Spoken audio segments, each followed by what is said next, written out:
Dear friends, good morning or good evening, depending on where and when you are. I am very happy to participate in this outstanding global conference. I do hope this conference will be a step in the right direction. Probably a small, modest step, but definitely in the right direction. I greet you from Moscow. My name is Pavel Kasyanov.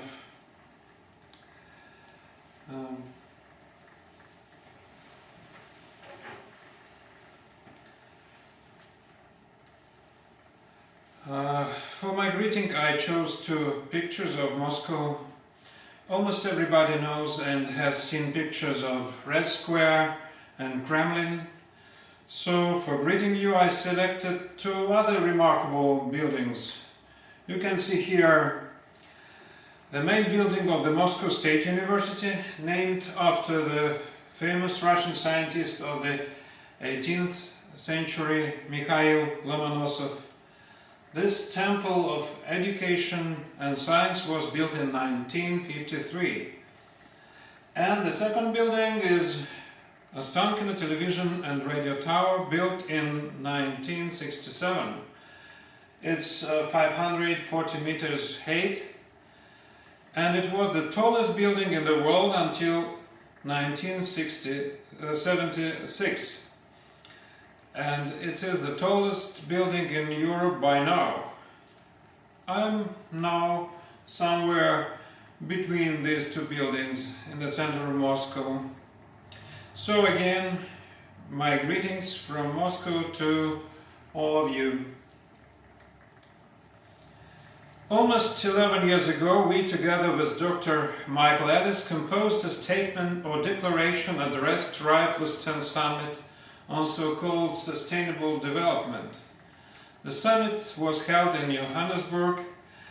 Our message was a proposal on transition to a sustainable civilization. We understood that the official views on so-called sustainable development didn't reveal and didn't embrace the most important issues and problems. A decade has passed since that time, and it proves the major message of our statement. Solution of the humanity problems lies in the new paradigm, integrating spirituality and science. I have to emphasize that problems of humanity are much deeper and more difficult than overwhelming majority of people even can imagine.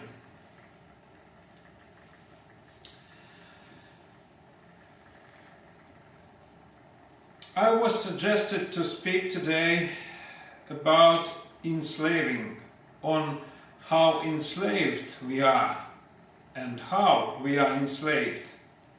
And of course to speak on how we can unslave ourselves. In this regard, I'd like to start with a quote from Goethe.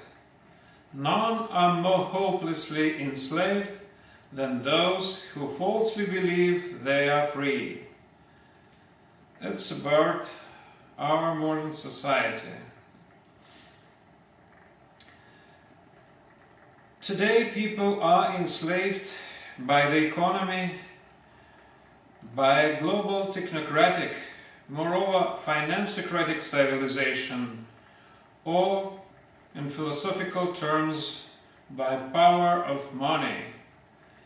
In a more comprehensive sense, modern society is enslaved by dominating value paradigms, value system, in which material, physical values dominate. And in this regard we need to consider, at least in brief and roughly, a hierarchy of values and dominant values of a modern society. Also, we are enslaved by wrong concepts, both scientific and religious. Even when you are sure that you tell the truth, you may in fact lie just because the concept system, notions, terms we commonly use are inadequate, wrong, and any attempts to describe social or physical reality using wrong notions, wrong concept system, wrong paradigm fail.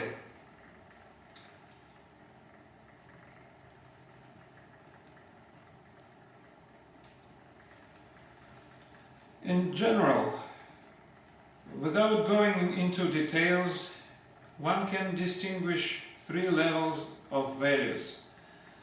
These three levels correspond to entitative levels of the objective reality. The top level is divine love, agape, conscience, the true genuine knowledge, and as a social consequence, harmony in relationships with the nature and between people. Second, a middle level of values is foundations, maxims, principles, rules. The lowermost level of values is the material values and their quintessence, money. Depending on what type, what level of values is dominating in a society, we get different types of socio-economic formation, different types of political organization of society, different types of power and governance. I put some images to illustrate societies with different dominating values. First three images illustrate society with dominant values such as divine love and harmony. It was the golden age. Of course, we don't have yet real original photos of such a society, but the images you see here give some idea. Such a society doesn't need special temples or palaces of God to communicate with God. Today, it's difficult to imagine that Golden Age epoch was a reality. But there are some evidences, and one of them is very simple and surprising at the same time. In Russian language, word, notion, other person, means friend. Другой, друг. Друг means friend, is noun, substantive. Другой, other, is adjective, formed by adding an inflectional ending oi, which is usual ending for adjectives in Russian language. Moreover, another word, anyone, is cognate with true love. These words have also the same root, lub. Anyone may easily check this with a vocabulary. I think it is an evidence of reality of the Golden Age, characterized by so strange for us relationship between people. So if the dominant values are divine love, harmony in relationships with the nature and between people, such a society is a Golden Age-like society, and if we are Homo sapiens, or at least Homo more or less sapiens, we need to turn our development towards these highest values, divine love, true knowledge and harmony, though on the new technological basis. I do not appeal to abandon all achievements of our civilization, not all but some, and of course all major aberrations, delusions, misguiding thinking.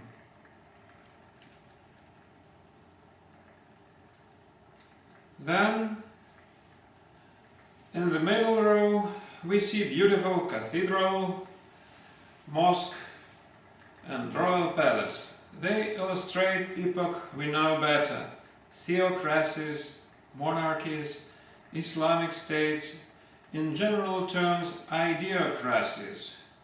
Divine love and harmony gave place to, or were replaced by, different sets of maxims, foundations, principles, which are partially coincide in different religions, but at the same time contradict or differ in many important aspects.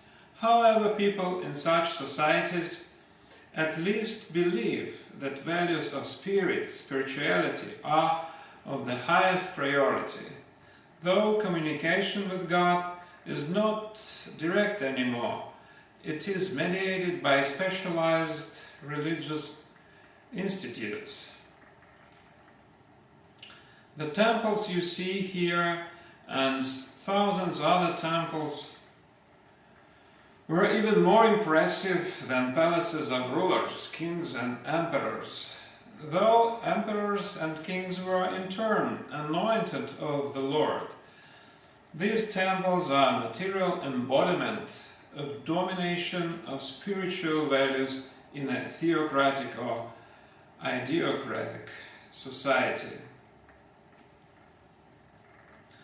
Then, on the bottom, we see our modern world society of dominant material physical values, consumption society and its temples and palaces, financial centers, banks and luxury shopping malls, for instance, Palace of the Federal Reserve System of the US, and two world financial centers, financial temples in China, in Taipei and Shanghai, both 101 story and around 500 meters height respectively.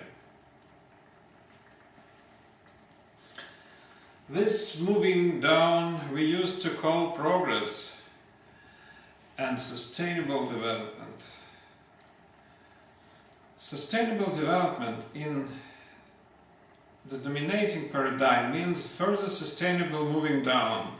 Technical progress has been accompanied by degradation of values of the highest priority, spiritual values, then by distortions of maxims, foundations and principles of the highest level, and appearance of principles and rules that are not compatible with the divine disposal, with the God's will. Foundations, maxims and principles also have a certain hierarchy, from the highest true maxims to completely distorted wrong dogmas, principles and rules. There is no possibility to consider this issue in details. I mean maxims and principles, classification and hierarchy, but at least one wrong conceptual principle cannot be avoided or missed. It's formulated in Deuteronomy chapter 23 verses 19 and 20. This wrong principle and wrong instrument, usury, through or due to Protestantism, was legalized in the Netherlands, then in Britain, then in Europe and North America, and now almost everywhere. Do not charge your brother interest, whether on money or food or anything else that may earn interest. You may charge a foreigner interest. Though Protestantism, like Judaism, contained a great number of true principles, provisions and dogmas, in both cases it was enough to support and promote only one wrong principle: interest money and usury. It was enough to undermine social development and distort the social structure, incentives, and the entire economic system. I'll show major consequence on some next slides. Moreover, parasitic mechanism of usury was supplemented by private money emission. I mean private banks authorized to emit under the image of the national currency, i.e. British currency, pound sterling, starting 1694 and until 1946, i.e. 252 years, US dollar since 1913 and some other.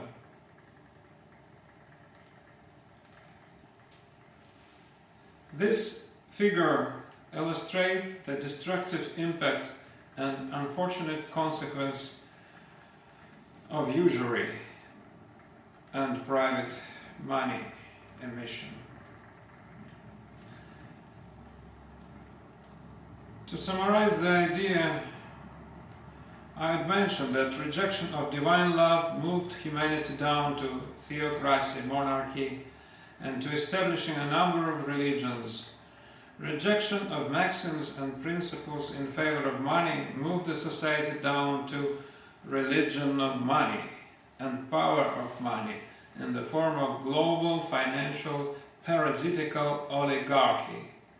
So we got in our over-materialized society, and the following step can be to forfeit even the material world, or to turn back to spiritual values.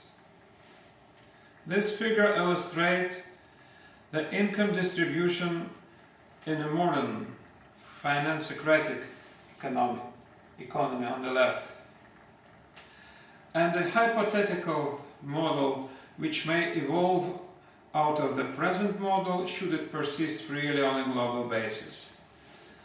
The income size is marked on the vertical axis, while the share of the population with respective income level is depicted horizontally.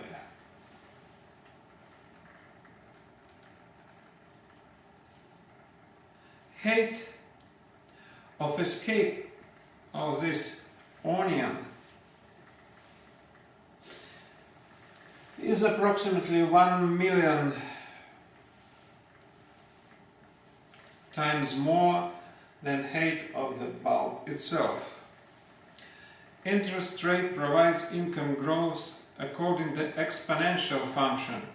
It means that sooner or later, within just several centuries, not from now, from 17th century at latest, several richest bankers will own all assets of the earth. And they already own a big part of the world assets. This is a clear example of how one wrong principle may cause global problems or catastrophic consequences, or even a collapse of all humanity. Global oligarchs and all managers hired by them are enslaved by impossibility to tell the truth, whether on political or economical, historical or financial, social or governmental issues.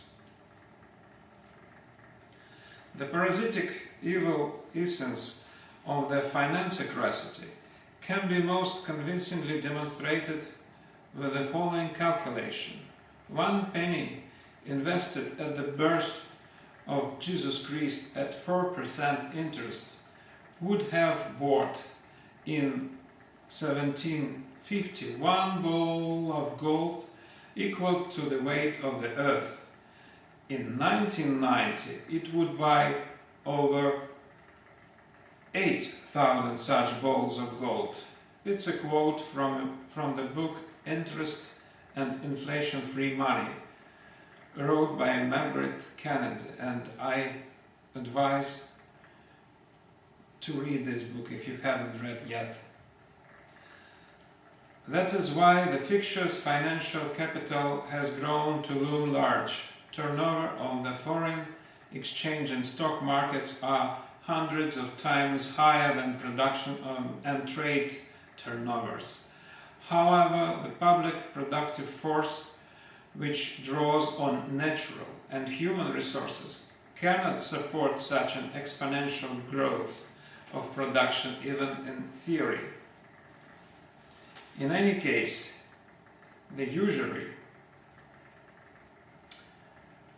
is virtually authorized to issue world money and create worldwide demand for their merchandise, and which has all the potential to instigate financial crisis, is an ideal foundation to enable a small group of people at some moment in history to misappropriate all basic assets and acquire the overall authority, i.e.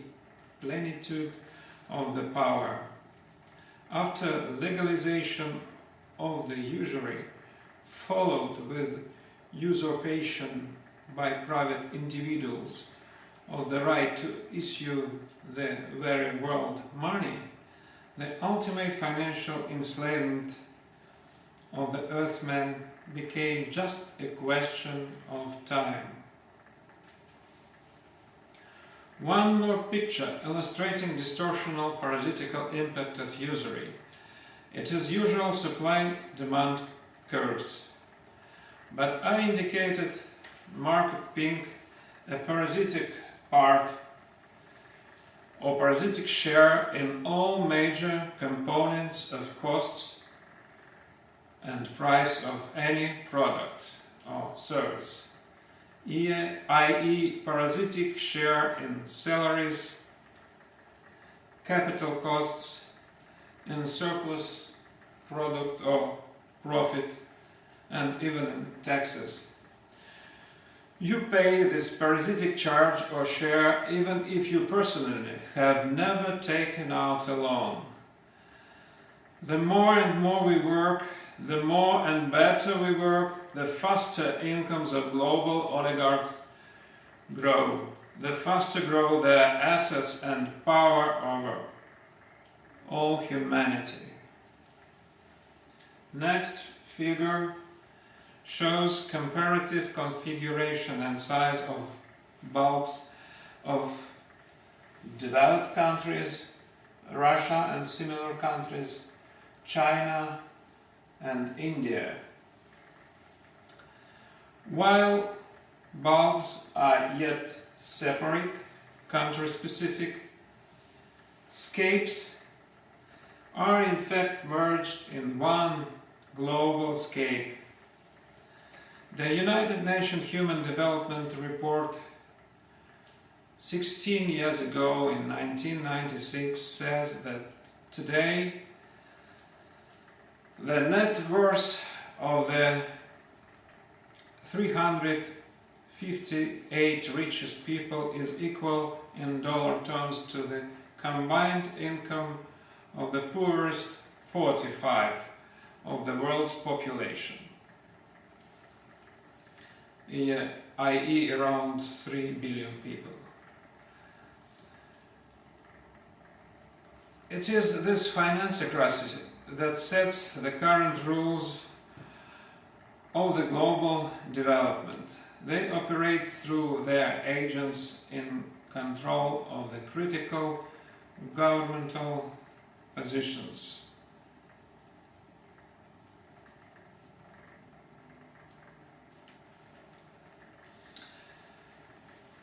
In Switzerland's Federal Technological Institute in Zurich, a group of researchers, Stefania Vitali, James Gladfelder and Stefano Battistone, investigated global corporate assets and discovered a huge level of asset and economic power concentration. They analyzed 37 million companies recorded in Financial Information Database Orbis. First, they revealed node of 1,318 companies which control around 60% of global incomes.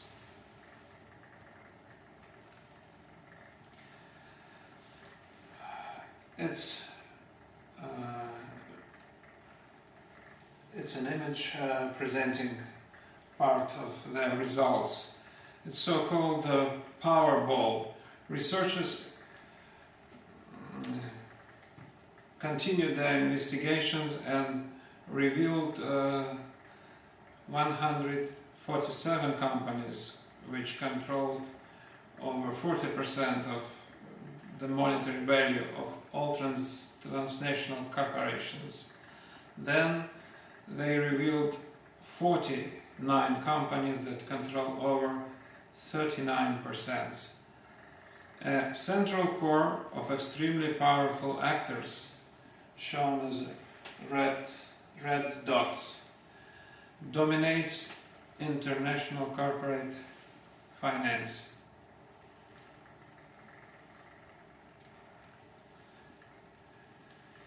Here you can see a list of top 38 companies from Gladfelder investigations. And I marked red several corporations that for sure among the major owners of the Federal Reserve System of the United States. Probably other or some other corporations are also among the Fed owners.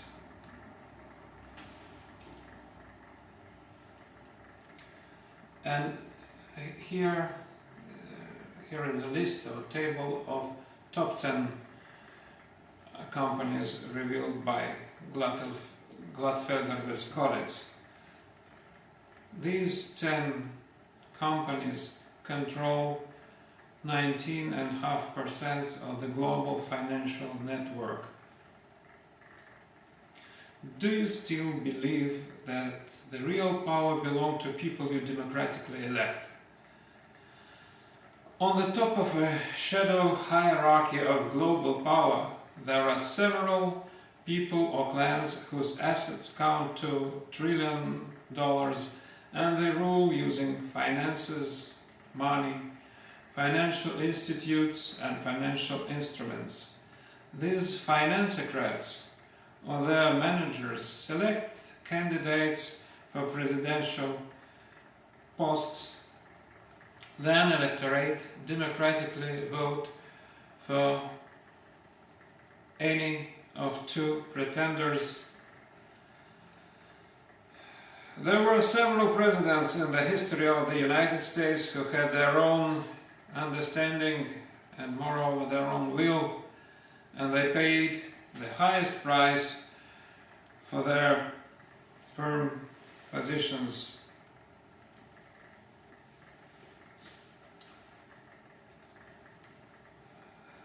Congressman Alan Grayson asked the Federal Reserve Inspector General Elizabeth Coleman about the trillions of dollars lent or spent by the Federal Reserve to unknown entities. And Inspector Elizabeth Coleman responded that she doesn't know and she is not tracking where this money is. You can see video of this dialogue in the US Congress following these links. However, under pressure of some influential politicians like Ron Paul, such an audit was conducted, and it revealed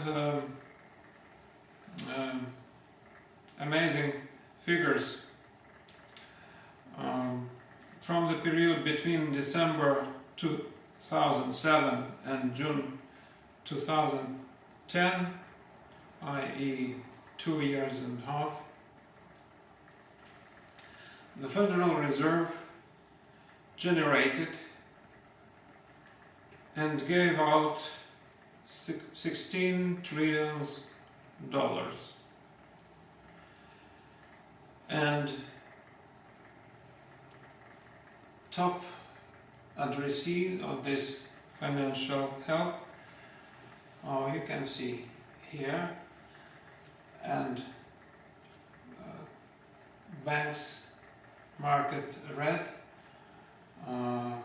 They are listed in Gladfelder.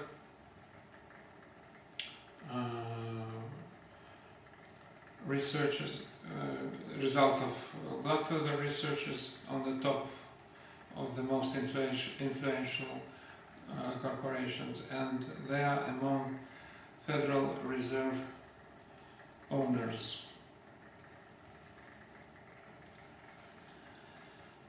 I would like also to mention one speech of President John Kennedy. It's a speech about secret societies. Secret societies undoubtedly, or at least many of them, are instruments of global oligarchy. Kennedy appealed mass media to reveal and to publish true facts, true information, and leave no space for secret and hidden activities of secret societies.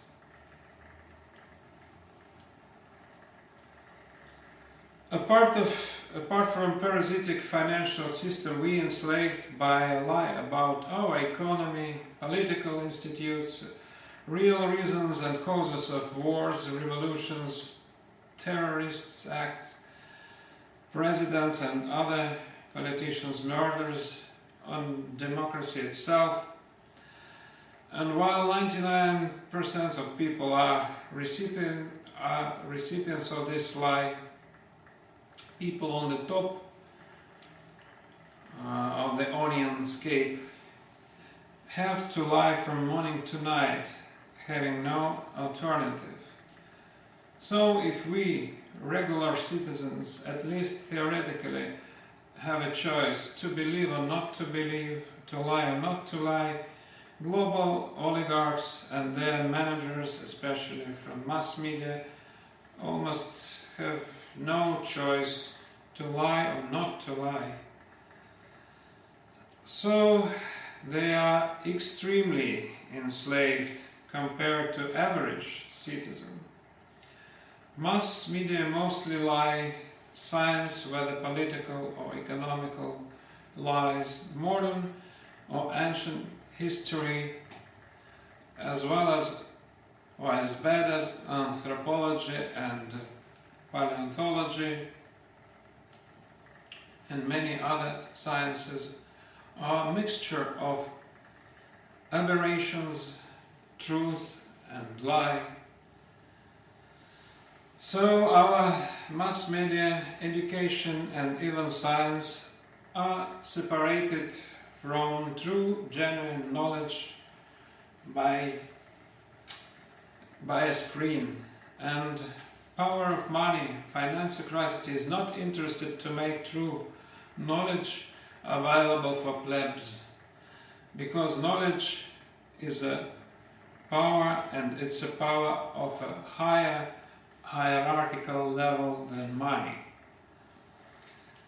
So it's necessary to remove the screen like this.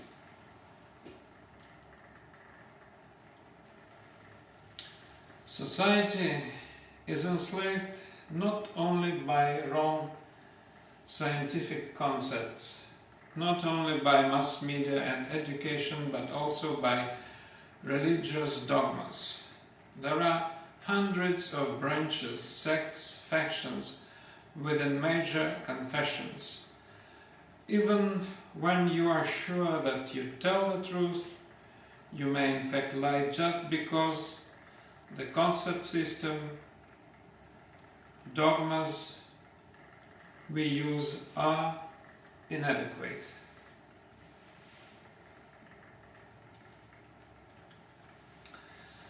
So, the only way for us to improve the global situation, to make transition to sustainable civilization, and maybe even to survive, is to break negative tendency of falling down and to turn back to spiritual values.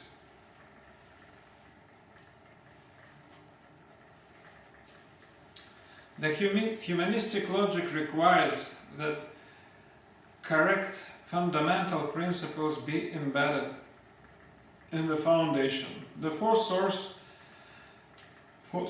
and components of the sustainable humanistic civilization are: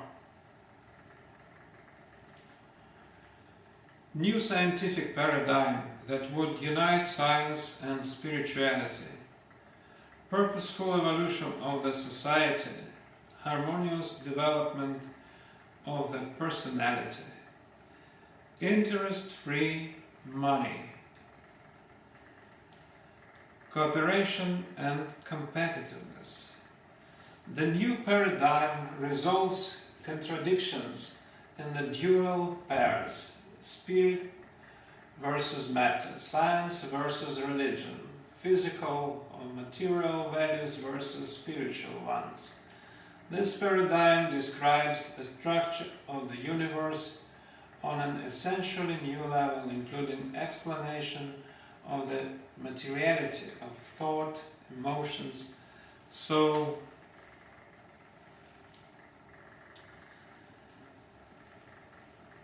Thank you very much for your attention and patience, and I hope that based on new paradigm and dissemination through knowledge, we will be able to prevent global catastrophe and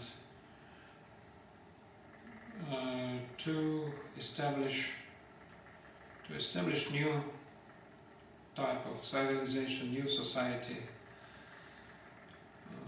sustainable civilization, and living in harmony with the nature and in relationships with people. Thank you, and if you have comments and questions, please send to my email.